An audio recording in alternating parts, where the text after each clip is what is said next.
warahmatullahi wabarakatuh. Selamat pagi, siang, sore, dan malam teman-teman, kapanpun teman-teman menyaksikan video ini. Perkenalkan, nama saya Yuman Ardiansyah dari kelompok 1. Di sini saya akan menjelaskan tentang sejarah peradaban Islam pada masa Rasulullah.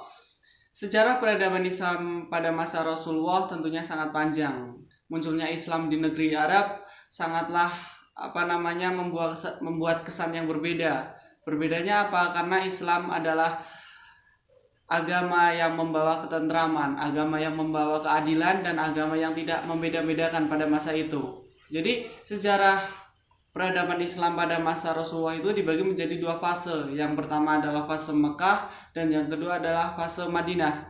Fase Mekah ini Rasulullah masih secara sembunyi-sembunyi dalam berdakwah. Dalam hal ini keluarga terdekatnya yang beliau dakwahi atau yang beliau kasih tahu tentang apa itu agama Islam.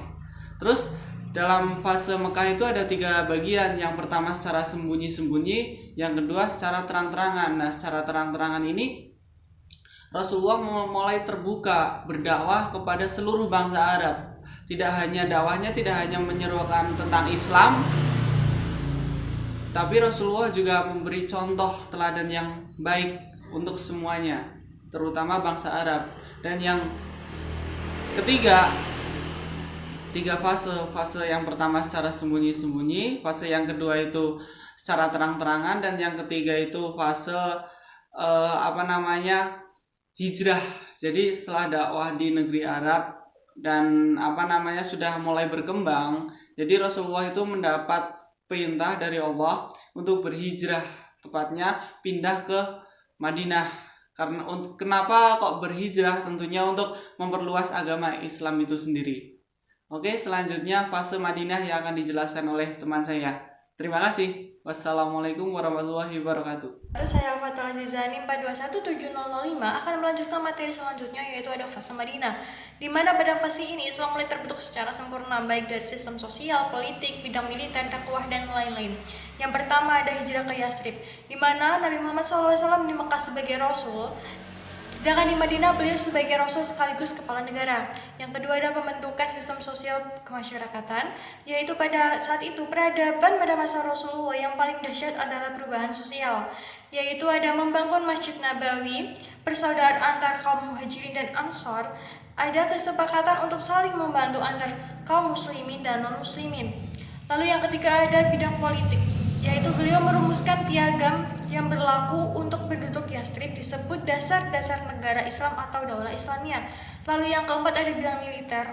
Pada saat itu terjadi peperangan antar umat Islam dengan kafir selama 8 tahun dalam puluhan kali pertempuran. Assalamualaikum warahmatullahi wabarakatuh. Saya Muhammad Dimas Maulana dari kelompok 1 akan menjelaskan tentang sejarah peradaban Islam di fase Madinah. Yang pertama, bidang ekonomi.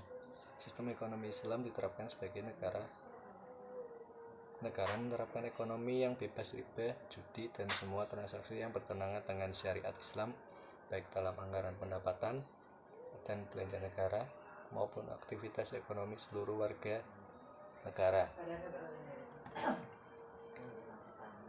Selanjutnya, tahun perutusan atau tahun delegasi.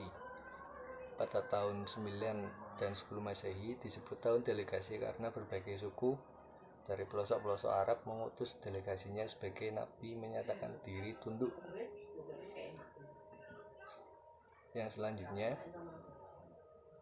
Haji Wada pada tahun 10. Nabi menunaikan ibadah haji yang dikenal dengan Haji Wada di depan kurang lebih 100.000 orang kaum muslimin. Nabi berkhutbah. Haji ini juga disebut sebagai haji terakhir atau haji perpisahan Nabi SAW. Nabi wafat.